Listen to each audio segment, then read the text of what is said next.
Hello guys and welcome to our series on official physics. हम सुमित और हम साथ में रिवीजन कर रहे हैं स्लैश क्रैश कोर्स कर रहे हैं फिजिक्स का। तो बेसिकली आज हम डील करने वाले हैं करंट मेजरिंग डिवाइसेस से, जैसे कि एम मीटर हो गया, वोल्ट मीटर हो गया, स्ट्रेच पोटेंशियोमीटर हो गया। ठीक है, लास्ट लेक्चर में हमने देखा था कि resistor in series, resistor in parallel जो क्वेश्चन सॉल्व करते हैं वो कैसे करते हैं, और साथ में क्या क्या और उससे पोटेंशियल डिफरेंस, करंट, ये सब भी फाइंड करा जा सकता है। किरचॉफ्स लूप लॉ और जंक्शन लॉ का भी थोड़ा बहुत एप्लीकेशन देखा था। तो आज हम देखेंगे करंट मेजर कैसे करते हैं, पोटेंशियल डिफरेंस मेजर कैसे करते हैं। करंट मेजर करा जाता है एम मीटर से और पोटेंशियल डिफरेंस मेजर करा जाता है वोल्ट मीटर से। ठीक है, इसके पहले मैं आपको ये डील बताना चालू करूँ, मैं आपको एक चीज़ क्लियर कर देता हूँ कि हम इस जो वीडियो में है स्ट्रेच्ड पोटेंशियोमीटर को, ठीक है, स्ट्रेच्ड पोटेंशियोमीटर को काफ़ी डिटेल में डिस्कस करेंगे। एम मीटर और वोल्ट मीटर का हम थोड़ा सा इंट्रोडक्शन लेंगे और कुछ मेन पॉइंट्स देख लेंगे। इनकी वर्किंग हम नहीं देखेंगे क्योंकि इनकी वर्किंग इतनी डिफ़िकल्ट नहीं है कि मैं आपको समझाऊं, और हमारे पास एक लिमिटेड अमाउंट ऑफ टाइम है जिसमें स्ट्रेच्ड पोटेंशियोमीटर को मैं एक्सप्लेन करना चाहता हूं, क्योंकि उससे आपके बहुत सारे कॉन्सेप्ट्स भी क्लियर हो जाएंगे और उस पर बेस्ड डायरेक्टली ऐसे क्वेश्चंस भी आते हैं जो टफ क्वेश्चंस रहते हैं। ठीक है, तो एम मीटर और वोल्ट मीटर क्या करते हैं, एक करंट मेजर करता है, दूसरा पोटेंशियल मेजर करता है। एम मीटर में क्या होता है, एक रेजिस्टेंस आप पैरेलल में लगाते हो, ये बहुत कम रेजिस्टेंस रहता है, इसकी वैल्यू बहुत कम रहती है, इसको बोलते हैं शंट। ठीक है, और वोल्ट मीटर में क्या होता है, वोल्ट मीटर में आप एक रेजिस्टेंस सीरीज में लगाते हो। ठीक है, एक रेजिस्टेंस आप वोल्ट इसके सीरीज में लगा देते हो, इसकी वैल्यू बहुत हाई रहती है। ओके, ये 2 पॉइंट हो गया। तीसरा पॉइंट हो गया, जब आपको करंट फाइंड करना रहता है तो मान लीजिए ये पूरा सर्किट है, ठीक है, ऐसा सर्किट है, तो आपको करंट फाइंड करना है। तो आप इस सर्किट में अगर करंट फाइंड करना है तो आप जो एम मीटर फिक्स करोगे वो सीरीज़ में करोगे सर्किट के साथ। देखिए यहाँ पर मैंने सर्किट के साथ सीरीज़ में फिक्स करा है। एम मीटर का सब साइन क्या होता है, एक सर्कल के अंदर ए लिख देते हो तो वो एम मीटर को रिप्रेजेंट करता है। और वोल्ट मीटर के केस में अगर आपको पोटेंशियल डिफरेंस किन्हीं भी 2 पॉइंट के बीच का फाइंड करना है, ठीक है, मान लीजिए आपको पोटेंशियल डिफरेंस फाइंड करना है ये 2 पॉइंट्स के बीच का, तो आप सर्किट के पैरेलल में वोल्ट मीटर लगाओगे तो यहाँ पर ये जो रीडिंग देगा वो इन दोनों पॉइंट के बीच के पोटेंशियल डिफरेंस की रीडिंग दे देगा। ठीक है, तो this is how you will measure voltage and current with help of voltmeter and ammeter respectively. कैसे लगाना है, कहाँ शंट होता है, कहाँ पर बहुत बड़ा ज़्यादा रेजिस्टेंस आप पैरेलल सीरीज़ में लगाते हो, वोल्ट मीटर में लगाते हो, ये सारी चीज़ें हमने डिस्कस कर ली हैं। ठीक है, तो इसमें एक्चुअली क्या होता है, इसमें जैसे कि आप जब सॉल्व करते हो, थोड़ा और मैं आपको बता देता हूँ कि जब आप एम मीटर में सॉल्व करते हो और ये रेजिस्टेंस, छोटा सा रेजिस्टेंस आप शंट जो है वो पैरेलल में लगाते हो, तो इसके थ्रू आप करंट मेजर कर लेते हो। ठीक है, एम मीटर के थ्रू आप करंट मेजर करते हो, तो जो टोटल करंट आता है जो फाइनल एक्सप्रेशन में आपके, वो दैट कम्स प्रपोर्शनल टू, ठीक है, I, small I, that comes proportional to small I. तो ये जो आपका मीटर रहता है वो कुछ इस तरह से आप ग्रेजुएट करते हो, ग्रेजुएट मतलब इस तरह से उसको सेट करते हो कि ये मीटर आपको टोटल करंट दे दे। ठीक है, ये मीटर आपको टोटल करंट दे दे, आप कुछ इस तरह से सेट करते हो। इसी तरह वोल्ट मीटर में भी कुछ इस तरह से आप ग्रेजुएट करते हो वोल्ट मीटर को कि वो उसके अक्रॉस टोटल पोटेंशियल डिफरेंस दे दे। ठीक है, अब स्ट्रेच्ड वायर पोटेंशियोमीटर, नो ये आज का हमारा मेन गेस्ट रहेंगे। ऐसा कुछ दिखता है स्ट्रेच्ड वायर पोटेंशियोमीटर, आप देख रहे हो ये ऐसा कुछ दिखता है। इसमें क्या है, ये ऐसे वायर्स लगे हुए हैं। ये वायर्स कैसे लगे रहते हैं, जैसे एक वायर ये लगा है, यहाँ पर कॉपर प्लेट है, फिर वायर ये लगा है, यहाँ पर एक कॉपर प्लेट है, फिर दूसरा वायर ऐसे कनेक्टेड है, कॉपर प्लेट है, फिर इसी कॉपर प्लेट से और कनेक्टेड है। तो ये जो वायर हैं ये एक वायर की तरह एक्ट होते हैं। भाई आप ऐसा तो है नहीं 5 मीटर का लंबा वायर लगा दो, कितना बड़ा apparatus हो जाएगा आपका 5 मीटर का एक वायर लगा दिया तो। मतलब जो एक नॉर्मल आपके रूम की हाइट होती है 10 से 11 फीट, वो भी 3 मीटर के आसपास होती है, तो 5 मीटर आप समझो रूम की हाइट से बड़ा apparatus हो जाएगा। इसलिए हम इसको ऐसे लगाते हैं बेंड कर करके और कॉपर प्लेट से कनेक्ट कर देते हैं, तो एक वायर की तरह एक्ट होता है, क्योंकि कॉपर प्लेट तो परफेक्ट कंडक्टर है। ठीक है, तो एक वायर की तरह एक्ट होता है। तो ये पॉइंट ए ले लो, ये पॉइंट बी ले लो, तो जब मैं इसको नॉर्मल सर्किट में रिप्रेजेंट करूँगा तो एक सीधा वायर ए बी से रिप्रेजेंट कर दूंगा। ठीक है, तो देखते हैं कि भाई हम स्ट्रेच पोटेंशियोमीटर पहले जब यूज़ करते हैं तो करते कैसे हैं। ये इसका सर्किट डाइग्राम है। देखिए, जो वो ऐसा घुमा या फिर आया हुआ वायर था ना, वो ये है ये वायर ए बी। अब इस वायर के अक्रॉस, अभी ऊपर भूल जाइए, नीचे देखिए, इस वायर के अक्रॉस आप लगाते हो एक बैटरी लगा दी, ठीक है, एक रेजिस्टर लगा दिया और एक की। अब देखिए 3 चीज़ें इसमें, बोलो कि बैटरी तो ठीक है, की क्या होती है? की कुछ नहीं होता, आप ये समझो आपके स्विच की तरह होता है। जब आप स्विच ऑन करते हो तब पंखा चालू होता है, तो जैसे ही आप की क्लोज करते हो तब इस सर्किट में करंट फ्लो होता है। तो की इज़ लाइक योर स्विच, ठीक है, तभी इसका सर्किट में करंट फ्लो होगा।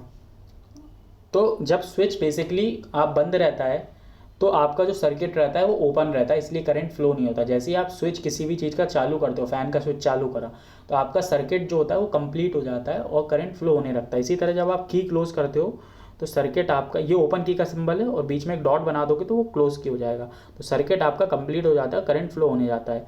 अब आपका नेक्स्ट क्वेश्चन आना चाहिए कि रेजिस्टर तो हमने बहुत बार बनाया है सर्किट डायग्राम में, ये कैसा रेजिस्टर है, ये आपने ये ऐसा एरो क्यों शो करा है? इसका मतलब है ये रियोस्टैट है या फिर वेरिएबल रेजिस्टर है, ठीक है। रियोस्टैट क्या होता है? नॉर्मल से एक डिवाइस होता है जिसमें क्या रहता है, ये एक ऐसा एरो रहता है, ये ऐसा सर्कुलर टाइप का डिवाइस रहता है, अगर आपने लैब में देखा हो, और ऊपर से आप इसको ऐसे मूव कर सकते हो, जो कनेक्शन एरो है। तो उससे क्या होता है, उससे जैसे जैसे आप मूव करते हो तो आपके रेजिस्टेंस की वैल्यू बदल जाती है। तो बेसिकली रेजिस्टर ही होता है, बस उसकी वैल्यू आप बदल सकते हो, ठीक है, अपने मन मुताबिक। तो ये रियोस्टैट से आप कनेक्ट कर देते हो, ठीक है, तो आपका सर्किट कंप्लीट हो गया। अब देखिए, जब ये सर्किट कंप्लीट हो गया, ऊपर अभी कुछ नहीं लगा हुआ है, ऊपर का आप भूल जाइए अभी। तो यहाँ से करंट फ्लो होगा, यहाँ से करंट फ्लो होगा। जो वायर ए बी है, ये बहुत लंबा है, 4 से 5 मीटर का होता है। इसके अक्रॉस इसका कुछ रेजिस्टेंस होगा, हो गई कुछ रेजिस्टेंस है, तो ए से बी के बीच में कुछ पोटेंशियल ड्रॉप होगा, V is equals to I R, Ohm's law, ठीक है, कुछ पोटेंशियल ड्रॉप होगा। सही बात है, मतलब ए से बी के बीच में पोटेंशियल कम हो रहा है। अब देखिए कितना, कैसे ड्रॉप हो रहा है, जो पोटेंशियल है that is proportional to R, और रेजिस्टेंस क्या होता है, रो एल बाई ए। अब इस वायर का क्रॉस सेक्शनल एरिया सेम है, मतलब यूनिफॉर्म वायर है, तो रेजिस्टिविटी तो सेम रहेगी, मटेरियल वही है, तो एरिया भी सेम है, तो R is proportional to L, तो in term V is also proportional to L। तो जो पोटेंशियल डिफरेंस है, ये पोटेंशियल ड्रॉप है, that is proportional to length of wire, ठीक है। ये हमने अभी तक स्टैब्लिश कर लिया है।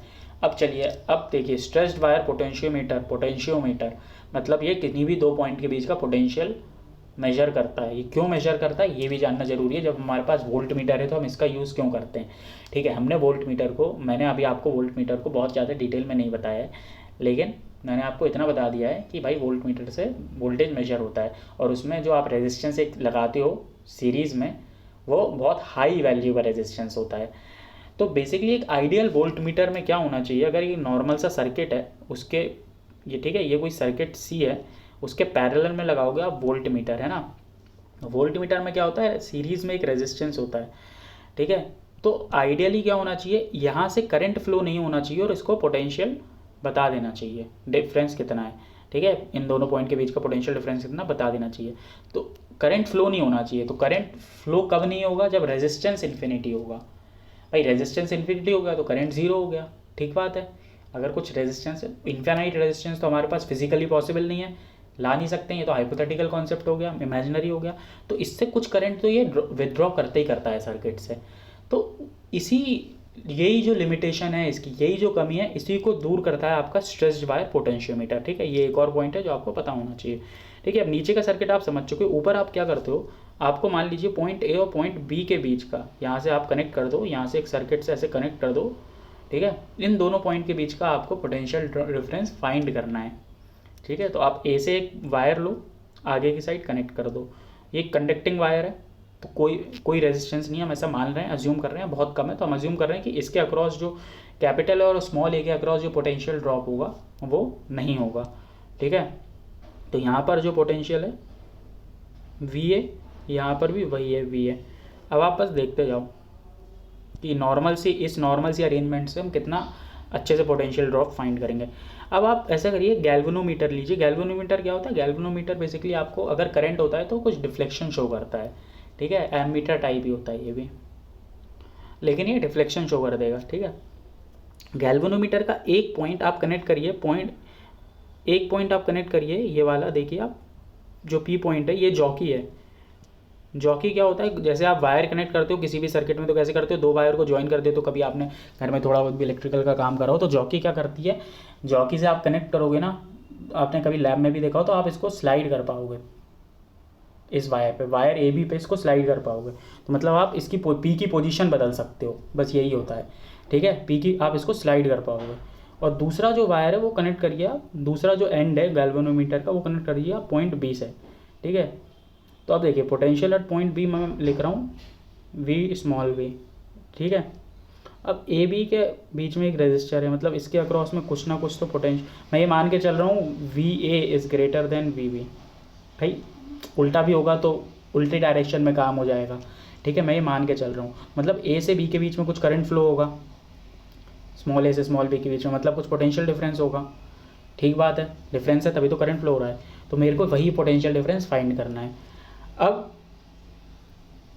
आप ये मान लीजिए जो potential drop across point A capital है और कैपिटल बी हो रहा है वो वी नॉट है, ठीक है, दिस इज़ वी नॉट, इन दोनों पॉइंट के, ये दोनों पॉइंट के अक्रॉस वी नॉट है, और ये जो वी ए बी है this is less than V naught, ठीक है, this is less than V naught, तो इसका मतलब है V A minus V B is less then,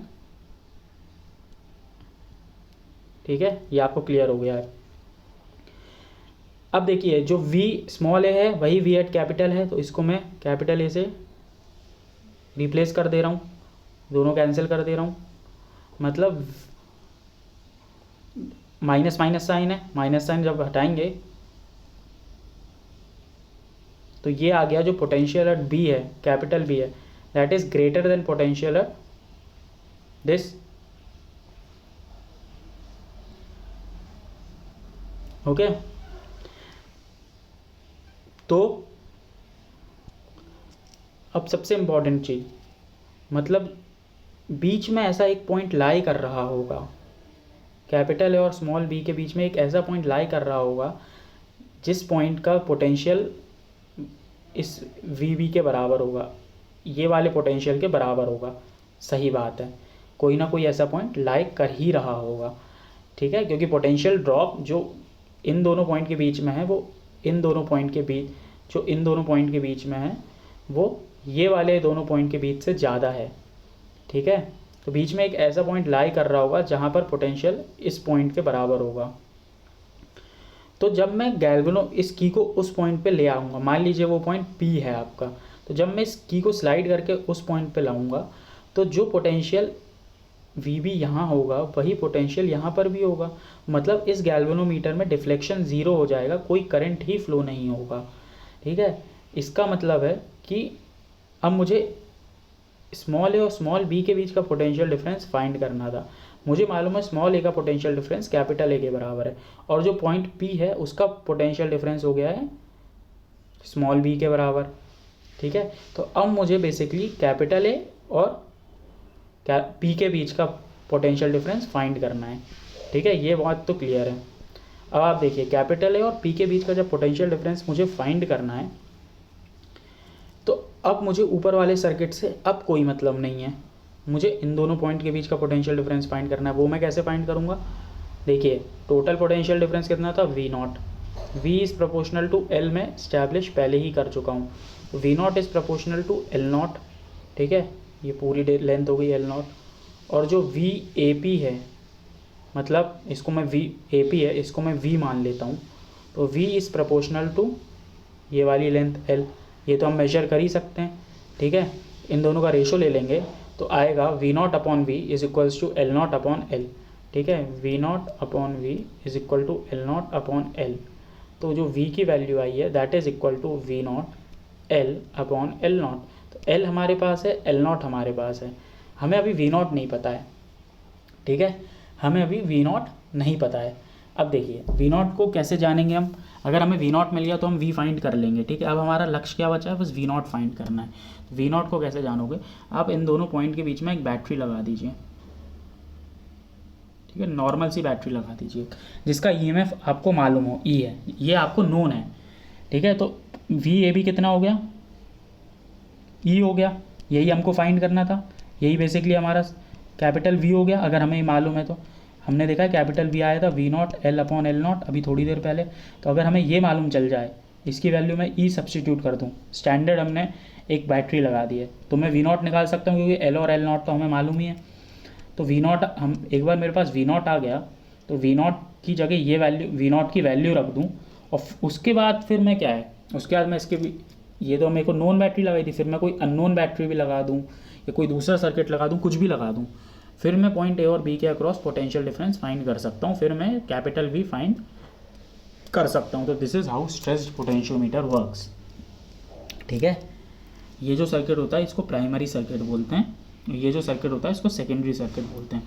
तो this is how stressed potentiometer works. अब आपको क्लियर है स्ट्रेस्ड पोटेंशियोमीटर कैसे काम करता है। अब स्ट्रेस्ड पोटेंशियोमीटर का क्या यूज़ होता है भाई, आप दो से ज़्यादा बैटरी का ईएमएफ कंपेयर कर सकते हो। ठीक है, आप यहाँ पर एक बैटरी लगाओ ऐसे, फिर आप एक दूसरी बैटरी लगा दो कुछ इस तरह से। ठीक है, यहाँ पर की लगा दो आप हर जगह। तो जब आप ओपन रखोगे, जब मान लीजिए ये वाली की ओपन है तो सिर्फ ये वाला सर्किट तो इनकम्प्लीट है, तो आप इस बैटरी का ईएमएफ निकाल लोगे। फिर इसको ओपन कर दो, ये वाली की को ओपन कर दो, ये वाली की क्लोज कर दो, तो फिर आप ऊपर वाली बैटरी का ईएमएफ निकाल लोगे। तो ऐसे आप ईएमएफ फाइंड कर सकते हो, ऐसे आप बहुत सारी चीज़ें कर सकते हो। तो बेसिक आपको समझ में आ गया है। तो अब पोटेंशियोमीटर का क्वेश्चन आएगा तो आपको दिक्कत बिल्कुल भी कहीं भी नहीं होनी चाहिए। ठीक है, प्रैक्टिस तो करना पड़ेगा वरना तो समझ में नहीं आएगा। अब देखिए, अभी तक हमने पढ़ा रेजिस्टर्स हो सर्किट में, अब रेजिस्टर्स भी हों और कैपेसिटर्स भी हों तो उसको बोलते हैं RC circuit, resistor capacitance circuit. ठीक है, वो कैसे फाइंड कर लेंगे, उस केस में कैसे सॉल्व करेंगे, सिंपल है।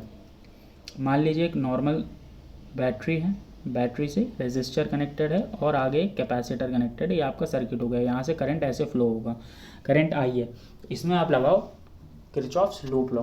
किरचॉफ्स लूप, इसका ईएमएफ ये है, किरचॉफ्स लूप लॉ क्या बोलेगा, ईएमएफ माइनस करंट, मान लीजिए आई फ्लो हो रहा है, रेजिस्टेंस आर है माइनस आई आर। ठीक है, इसके अक्रॉस, रेजिस्टेंस के अक्रॉस जो पोटेंशियल डिफरेंस आया माइनस कैपेसिटर के अक्रॉस जो पोटेंशियल डिफरेंस होगा कितना होगा, Q is equals to C V, Q upon C is equal to 0। Loop law लगा दिया। अब देखिए आई क्या होता है, आई होता है dq बाई dt। तो आपकी जो इक्वेशन आ जाएगी वो होगी जो मैं रेड इंक से लिख रहा हूँ, EMF minus dq by dt into R minus Q by C is equal to 0। ठीक है, तो ये हो गई है आपकी डिफरेंशियल इक्वेशन जो आपने मैथ्स में सॉल्व करना पड़ी है। जब आप इसको सॉल्व करोगे तो आपका जो फाइनल वैल्यू आएगी that will be Q is equals to E C 1 minus E की power minus T by C R. ठीक है, ये जो सी आर होता है ये कांस्टेंट है, सी भी कांस्टेंट है, आर भी कांस्टेंट है, इसको बोलते हैं टाइम कांस्टेंट। ठीक है, this is known as time constant, जहाँ पर टी है टाइम। ओके, अब देखिए जब आप इनिशियली करंट फ्लो करवाते हो आपके कैपेसिटर में तो क्या होता है, जब इनिशियली करंट फ्लो करवाते हो तो कैपेसिटर पे कोई चार्ज नहीं होता है, धीरे धीरे उसमें चार्ज बढ़ता है, उस कैपेसिटर में धीरे धीरे चार्ज बढ़ता है। तो इस पॉइंट, इसको बोलते हैं चार्जिंग। तो चार्जिंग के केस में कैपेसिटर की वैल्यू ये, चार्जिंग के केस में जो Q की वैल्यू होती है वो इस तरह से वेरी होती है। तो जब ये चार्ज होता रहता है तब करंट फ्लो होता रहता है। मान लीजिए इनफाइनाइट टाइम, बहुत लंबे टाइम इंटरवल, मतलब इनफाइनाइट टाइम मान लेते हैं कि के बाद क्या होगा, इनफाइनाइट टाइम के बाद Q will be equal to E C 1 minus E की power minus infinity upon C R, तो वो तो माइनस इन्फिनिटी रहेगा। तो ई की पावर माइनस इन्फिनिटी क्या होगी, 1 अपॉन ई की पावर इन्फिनिटी, ये क्या हो गया 0। ठीक है, तो Q हो गया आपका ई सी के बराबर। ठीक है, Q is equals to E C, E is your EMF। ठीक है, Q is equals to E C. अब Q कांस्टेंट हो गया है आपका, E भी कांस्टेंट, C भी कांस्टेंट, तो जो dq बाई dt है दैट विल बिकम 0। ठीक है, मतलब इनिशियली तो उसमें करंट फ्लो होता है, इनिशियली जब वो चार्ज हो रहा रहता है तब कैपेसिटर आपका वायर की तरह ही कनेक्ट करता है, कंडक्टिंग वायर की तरह ही रिएक्ट करता है। लेकिन जब वो फाइनल पूरा चार्ज हो जाता है तो करंट 0 हो जाता है आपके सर्किट से। तो अगर आपका ऐसा कोई सर्किट है, ठीक है, जिसमें ऐसा कैपेसिटर लगा है, यहाँ एक रेजिस्टर लगा है और यहाँ पर दूसरा रेजिस्टर लगा है, तो इनिशियली तो इस यहाँ से करंट फ्लो होगा, जब ये पूरा चार्ज होएगा तो इस पॉइंट से करंट फ्लो होना बंद हो जाएगा। तो आपका सर्किट बस इतना ही बचेगा, एक रेजिस्टर वाला। ठीक है, डिस्चार्जिंग का केस देख लीजिए, अब क्या होता है, जब आप भाई बैटरी से डिस्कनेक्ट कर रहे हो, मान लो वायर को डिस्कनेक्ट कर रहे हो, तो क्या होता है, जो आपका कैपेसिटर होता है वो डिस्चार्ज होने लगता है, ठीक है, उससे चार्ज निकलने लगता है, कम होने लगता है। तो उस केस में जो इक्वेशन आती है, उस केस में जो Q होता है that is equals to Q e⁻⁻t/CR। ठीक है, टाइम इंटरवल आप ले रहे हो दोनों इक्वेशन में, ठीक है, टाइम इंटरवल। CR क्या है आपका, CR is your time constant, ठीक है। तो भाई ये हो गया आपके RC सर्किट की कहानी। आपको जो पहले इक्वेशन लिखी थी किरचॉफ्स लॉ से, उससे ही आपको ये सारा सॉल्व करना है अगर कोई भी सर्किट आ जाए। और आपको बता भी दिया इनफाइनाइट टाइम, बहुत लंबे समय के टाइम इंटरवल के बाद उस कैपेसिटर से कोई करंट फ्लो नहीं होगा, तो उसके सीरीज़ में जो भी चीज़ें होंगी उनसे कोई भी करंट फ्लो नहीं होगा। तो guys that's it for circuit. हमने सर्किट में स्ट्रेच वायर पोटेंशियोमीटर काफ़ी डिटेल में देख लिया है, हमने RC सर्किट्स भी देख लिए हैं। RC सर्किट्स में जो क्वेश्चन आएंगे वो ऐसे ही सॉल्व करना है, वो आपको मैंने बता दिया है। बेसिक क्या है, Kirchhoff's loop law, Kirchhoff junction law, कुछ आता है अगर आपको पैरेलल सीरीज समझ में आ रहा है, कुछ आ रहा है, रेजिस्टेंस आ गया है, कैपेसिटर आ गया है, फॉर्मूले याद हैं नहीं याद हैं, कुछ फ़र्क नहीं पड़ता। अगर आपको ये दोनों लॉस अच्छे से सॉल्व करना आ गए हैं तो ये हैं, इनको बोलते हैं ब्रह्मास्त्र। जब कोई अस्त्र काम नहीं करता तो किरचॉफ्स लॉ काम करते हैं, ठीक है। तो use Kirchhoff's law very wisely, ठीक है। And that's it for today guys. Practice करोगे, अलग अलग पैटर्न के क्वेश्चन सॉल्व करोगे, अलग अलग टाइप होगा, तो इन्हीं बेसिक्स की मदद से सॉल्व होंगे। तो आपको बेसिक्स आते हैं, बस आपको इनका एप्लीकेशन सीखना है। जितना एप्लीकेशन में छोटे अपने लिमिटेड टाइम में बता सकता है तो बता दिया, ठीक है। क्रैश कोर्स है तो पूरा तो नहीं बता सकता हूँ, आपको जल्दी भी ख़त्म करना है ये चीज़ें, तो जितना मैं बता सकता हूँ बता दिया। बाकी आप क्वेश्चन देखिए, डिफरेंट टाइप्स ऑफ क्वेश्चन कैसे देखोगे आप, प्रीवियस ईयर सॉल्व करोगे तो आपको बहुत सारे टाइप के क्वेश्चन मिल जाएंगे, HC वर्मा सॉल्व करोगे बहुत सारे टाइप के क्वेश्चन मिल जाएंगे। फिर समय बचता है तो कुछ और सॉल्व कर लो, लेकिन प्रीवियस ईयर और HC वर्मा तो मस्ट है, ठीक है। Thank you guys, that's it for today, thank you.